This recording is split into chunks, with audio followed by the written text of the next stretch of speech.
Baik, kita lanjutkan ya sedikit lagi. Nah, kita punya dua contoh soal yang akan kita kerjakan ya dengan metode faktor integrasi ya. Nah, kita mulai dulu dari contoh yang pertama. Yang ini ya, kita punya X kuadrat. Kita punya X kuadrat, Y aksen ditambah dengan 3Y, ini sama dengan X pangkat 3 ya. Nah, langkah yang pertama, kita buat persamaannya menjadi bentuknya seperti Y aksen ditambah PY sama dengan Q ya. Artinya persamaan ini kita ingin tidak ada suku di depan Y aksen. Berarti kita kalikan dengan 1/X kuadrat. Berarti kita dapatkan di sini menjadi Y aksen ditambah dengan 3/X kuadrat. Y sama dengan X. Ya. Nah ini sekarang persamaannya sudah memiliki bentuk yang sama seperti ini. Ya. Nah setelah ini kita cari yang mana P-nya dan yang mana Q-nya ya. Dari sini kita dapatkan bahwa P-nya itu sama dengan 3/X kuadrat. Kemudian Q-nya itu sama dengan X. Nah, sehingga dari sini sekarang kita bisa mencari faktor integrasinya. Ya. Pangkat I-nya berapa? Nah, I-nya itu sama dengan integral P dx. P-nya adalah 3/X kuadrat. Berarti integral dari 3/X kuadrat dx. Nah, integral 3/X kuadrat dx ini sama dengan 3-nya bisa keluar. Integral 1/X kuadrat dx ini sama dengan minus 1/X ya. 3 dikali minus 1/X. Ini kalau kita turunkan dia akan ke sini ya. Minus, kan ini X pangkat minus 1 ya. Minus 1 kali minus X pangkat minus 1 kurang 1 ya. Ini integral 1/X kuadrat dx itu sama dengan minus 1/X. Berarti I-nya itu sama dengan minus 3/X. Nah, kita dapatkan I-nya, otomatis kita bisa dapatkan faktor integrasinya ya. Berarti faktor integrasinya E pangkat I, ini sama dengan E berpangkat minus 3/X. Nah, setelah dapat faktor integrasinya, ini kita kalikan masuk ke dalam persamaannya. Ya. Berarti persamaan ini, itu kita kalikan dengan E berpangkat 3/X. Berarti sekarang kita dapatkan persamaannya menjadi E pangkat 3/X Y aksen ditambah dengan 3/X kuadrat E pangkat minus 3/X sama dengan X dikali dengan E pangkat minus 3/X. Sorry, ini ada sebentar. Ini ada Y-nya di sini ya. Ada Y-nya.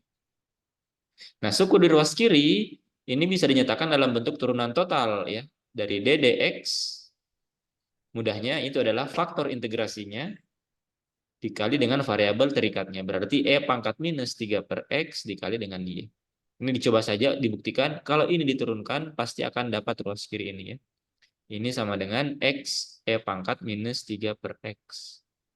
Nah, kemudian tinggal kita lakukan separasi variabel di sini ya.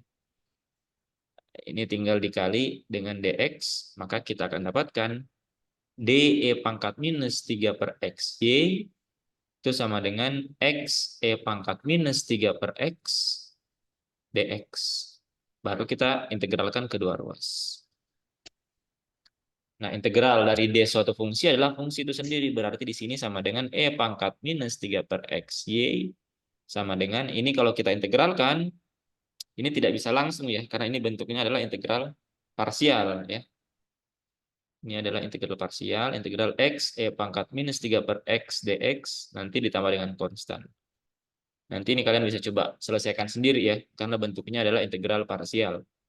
Nah, berarti Y-nya, ini tinggal kita pindahkan ke ruas kanan ya, berarti sama dengan E pangkat positif 3/X, integral X E pangkat minus 3/X dx, ditambah dengan C ya, seperti ini. Nah, ini tinggal kalian lanjutkan, karena ini adalah bentuk integral parsial. Saya kira mudah ya. Integral UdV itu sama dengan UV dikurang integral VdU ya. Tinggal dicari ya, dicari saja yang mana U-nya, yang mana dV-nya, kemudian tinggal diselesaikan integral parsial. Saya kira ini mudah ya, integral parsial seperti ini. Jadi kita dapatkan sekarang solusinya ya seperti ini. Kemudian contoh yang kedua, kita punya Y aksen tambah Y sama dengan E pangkat X ya. Kita selesaikan saja. Y aksen ditambah Y sama dengan E pangkat X. Nah, bentuk persamaan ini sudah sama dengan bentuk persamaan yang kita inginkan ya. Karena kita ingin arahkan dia menjadi Y aksen ditambah PY sama dengan Q. Karena sudah tidak ada variabel apapun di depan Y aksen. Nah, berarti dari sini kita bisa identifikasi P-nya itu sama dengan 1 ya, karena tidak ada variabel X di depan Y. Dan tidak masalah ya, dia bukan merupakan fungsi X. Kemudian Q-nya sama dengan E pangkat X. Berarti E pangkat I-nya itu sama dengan I-nya kita cari. I-nya itu adalah integral dari PDX. P-nya adalah 1, berarti integral DX. Berarti sama dengan E pangkat X. Berarti faktor integrasinya adalah E pangkat X. Nah, baru kemudian kita kalikan dengan persamaannya. Berarti di sini dikali dengan E pangkat X. Kita dapatkan di sini E pangkat X Y aksen ditambah Y E pangkat XY sama dengan, ini kalau dikali berarti E pangkat 2X ya. Nah, suku yang di ruas kiri bisa kita sederhanakan menjadi DDX dari faktor integrasinya dikali dengan variabel terikatnya. Ini sama dengan E pangkat 2X. Baru kemudian kita kalikan lagi dengan DX, sehingga ini kita dapatkan D dari E pangkat XY sama dengan E pangkat 2X DX. Baru kemudian kita tinggalkan kedua ruas. Ini sama dengan E pangkat X, Y, ini sama dengan integral E pangkat 2X, itu sama dengan 1/2 E pangkat 2X ditambah C. Ya, ini silakan dicek saja. Kalau diturunkan kan 2 kali 1/2 E pangkat 2X ya, berarti kembali ke sini. Nah, kemudian kedua ruas kita bagi dengan E pangkat X, maka kita dapatkan Y-nya sama dengan E pangkat X dikali dengan 1/2 E pangkat 2X ditambah dengan C,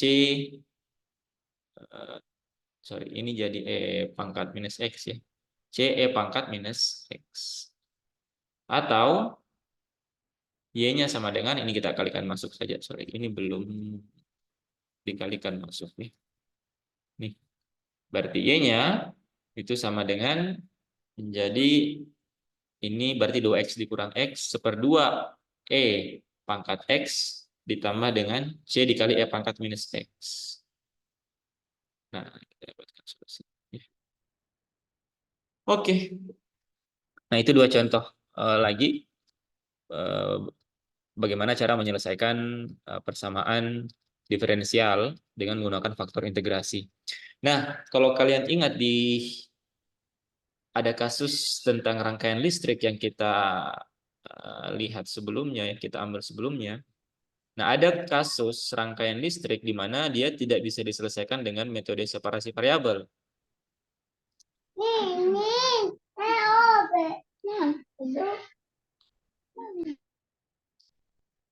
Ada kasus rangkaian listrik yang kita punya, rangkaian RC yang kita punya, itu tidak bisa diselesaikan dengan separasi variabel. Kapan itu? Ketika sumber tegangannya itu dia mana? Nah, ini sumber tegangannya itu dia merupakan bentuk fungsi dari waktu ya, fungsi dari waktu. Ini tidak bisa kita selesaikan. Misalkan saja fungsinya adalah ini ya. Nah, sehingga kalau sumber tegangannya itu merupakan fungsi waktu, kita bisa menyelesaikannya dengan faktor integrasi. Ya. Atau ini akan kalian jadikan sebagai tugas saja ya. Jadi silakan coba dikerjakan, digabungkan dengan tugas yang kemarin ya. Tugas yang kemarin nanti dikumpulkan sebelum pertemuan pekan depan. Jadi bentuk persamaannya itu kira-kira seperti ini ya. Bentuk persamaannya di sini akan menjadi Q dot ditambah Q per RC sama dengan epsilon di sini adalah fungsi ini ya, berarti epsilon 0 cos omega T per berapa? Per R ya. Nah, jadi ini adalah persamaan diferensialnya. Tinggal tentukan yang mana P-nya, kemudian yang mana Q-nya ya. Di sini variabel terikatnya adalah Q dan variabel bebasnya adalah T waktu ya. Jadi tinggal ditentukan yang mana P-nya, kemudian yang mana Q-nya, kemudian diselesaikan dengan metode faktor integrasi yang sudah kita bahas sebelumnya. Nanti akan didapatkan solusi dari Q-nya ya. Oke, saya kira materi hari ini cukup sampai di sini.